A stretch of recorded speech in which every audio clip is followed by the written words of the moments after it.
Hello student, এখন তোমাদের routine অনুযায়ী ক্লাস 12 অর্থাৎ দ্বাদশ শ্রেণীর ইতিহাসের ক্লাস আছে।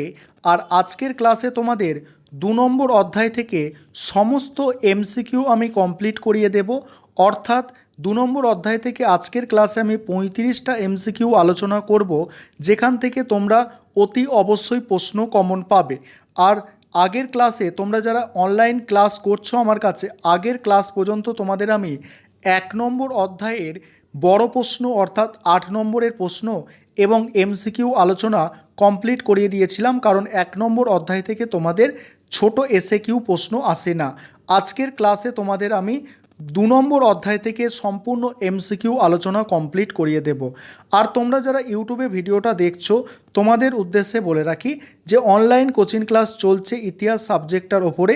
তোমরা যারা 2023-এ উচ্চ মাধ্যমিক পরীক্ষা দেবে তোমাদের জন্য ইচ্ছুক ছাত্রছাত্রীরা এই নম্বরে যোগাযোগ করে অ্যাডমিশান নিতে পারো। তোমরা যারা এখনও কোথাও পড়তে যাচ্ছ না বা সেরকম টিচারেরও খোঁজ পাচ্ছ না, এরকম কোনো ছাত্রছাত্রী থেকে থাকলে তোমরা এই নম্বরটায় যোগাযোগ করলে অনলাইন কোচিং ক্লাস চলছে, সেখানে অ্যাডমিশান নিতে পারো। সপ্তাহে এই ধরনের 2টো করে ক্লাস পাবে, তার জন্য তোমাকে মাসে 200 টাকা করে ফিস দিতে হবে। সেক্ষেত্রে বড় প্রশ্ন, ছোট প্রশ্ন, সমস্ত প্রশ্নের ক্লাস এবং পিডিএফ নোট তোমরা কিন্তু পেয়ে যাবে, অর্থাৎ ভিডিও ক্লাস এবং সঙ্গে এই ধরনের পিডিএফ নোট। চলো, তোমরা যারা অনলাইন কোচিং ক্লাস করছো তোমরাও দেখো। আর তোমরা যারা ইউটিউবে ভিডিওটা দেখছো, তোমাদের উদ্দেশ্যে বলে রাখি, তোমরা যদি অ্যাডমিশান নিতে চাও তাহলে এই নম্বরটায় যোগাযোগ করো। দেখো, প্রথম প্রশ্ন, প্রথমে আমি বিভিন্ন সালের প্রশ্নগুলো তোমাদের জন্য বেছে রেখেছি। প্রথম প্রশ্ন কি আছে দেখো, যে নীতির মাধ্যমে কোনো শক্তিশালী দেশ অন্য দেশে শাসন কায়েম করে তাকে কি বলে? অ্যান্সার হবে সাম্রাজ্যবাদ। তারপরের প্রশ্ন দেখো, পর্তুগিজরা ব্ল্যাক গোল্ড বলতো কাকে? পর্তুগিজরা ব্ল্যাক গোল্ড বলতো কাকে? তারপরের প্রশ্ন তোমরা দেখো, পরের প্রশ্ন আছে, আফ্রিকাতে প্রথম উপনিবেশ স্থাপন করেছিল? আফ্রিকাতে প্রথম উপনিবেশ স্থাপন করেছিল ওলন্দাজরা। তারপরের প্রশ্ন, উত্তর মাসা অন্তরীপ সর্বপ্রথম প্রদক্ষিণ করেন? অ্যান্সার হবে দেখো বার্থেলোমিও দিয়াজ। বার্থেলোমো দিয়াজ উত্তর মাসা অন্তরীপ সর্বপ্রথম প্রদক্ষিণ করেন। পরের প্রশ্ন, ভাস্কো ডা গামা ভারতের কোন বন্দরে প্রথম পদার্পণ করেন? অ্যান্সার হবে কি? কালিকট বন্দরে। তারপরের প্রশ্ন, ভারতে কোন রাজ্যে প্রথম ইংরেজরা রাজনৈতিক আধিপত্য প্রতিষ্ঠা করে? অ্যান্সার হবে বাংলায়। বাংলায় তারা প্রথম রাজনৈতিক আধিপত্য প্রতিষ্ঠা করে। পরের প্রশ্ন আছে, এশিয়ার কোন দেশ বিদেশি বণিকদের প্রতি প্রথম পদক্ষেপ গ্রহণ করে? অ্যান্সার হবে চীন। নেক্সট প্রশ্ন আছে, ওলন্দাজদের হাত থেকে ইন্দোনেশিয়া স্বাধীনতা লাভ করে সম্মিলিত জাতিপুঞ্জের সদস্যপদ লাভ করে কত খ্রিস্টাব্দে? অ্যান্সার হবে 1950 খ্রিস্টাব্দে। তারপরের প্রশ্ন দেখো, পরের প্রশ্ন আছে, নানকিংয়ের চুক্তি স্বাক্ষরিত হয়েছিল? নানকিংয়ের চুক্তি স্বাক্ষরিত হয়েছিল কবে? নানকিংয়ের চুক্তি স্বাক্ষরিত হয়েছিল 1842 খ্রিস্টাব্দে। নেক্সট প্রশ্ন, তিয়েনসিনের সন্ধি স্বাক্ষরিত হয়? তিয়েনসিনের সন্ধি স্বাক্ষরিত হয় কবে? 1858 খ্রিস্টাব্দে। পরের প্রশ্ন আছে, নতুন বিশ্ব কথাটি প্রথম ব্যবহার করেন? নতুন বিশ্ব কথাটি প্রথম ব্যবহার করেন আমেরিগো ভেসপুচি। তারপরে, imperialism the highest stage of capitalism গ্রন্থের লেখককে? গ্রন্থের লেখক হচ্ছেন লেনিন। তারপরের প্রশ্ন, কৃষ্ণাঙ্গরা শ্বেতাঙ্গ মানুষের বোঝা, এই ধারণাটি প্রচার করেন কে? এই ধারণাটি প্রচার করেন রুডইয়ার্ড কিপলিং। তারপরের প্রশ্ন, চীনে ইউরোপের বাণিজ্যিক সম্পর্কের সূত্রপাত হয় ড্যাশ বন্দরের মধ্য দিয়ে? অ্যান্সার হচ্ছে দেখো ম্যাকাও বন্দরের মধ্যে দিয়ে। তারপরের প্রশ্ন, ইম্পেরিয়াম শব্দটি হলো একটি কি? ইম্পেরিয়াম শব্দটি হলো একটি ল্যাটিন শব্দ। ইম্পেরিয়াম শব্দটি একটি কি? ল্যাটিন শব্দ। পরের প্রশ্ন কি আছে দেখো, কলোনিয়া শব্দটি হলো একটি ল্যাটিন শব্দ। কলোনিয়া শব্দ, ইম্পেরিয়াম শব্দ এইগুলো সব কি? এইগুলো সব ল্যাটিন শব্দ। তারপরের প্রশ্ন, পরের প্রশ্ন আছে হারমাদ। হারমাদ নামে পরিচিত কারা? পর্তুগিজ জলদস্যুরা হারমাদ নামে পরিচিত ছিল। তারপরের প্রশ্ন, জন কার্টিয়ার ছিলেন ফরাসি নাবিক। তারপরের প্রশ্ন, আফ্রিকাকে বলা হতো অন্ধকারচ্ছন্ন মহাদেশ। নেক্সট প্রশ্ন দেখো, নেক্সট প্রশ্ন কি আছে? নেক্সট প্রশ্ন, ইংরেজ ইস্ট ইন্ডিয়া কোম্পানি ফারুক সিয়ারের কাছ থেকে দস্তক লাভ করে কত খ্রিস্টাব্দে? অ্যান্সার হবে 1717 খ্রিস্টাব্দে।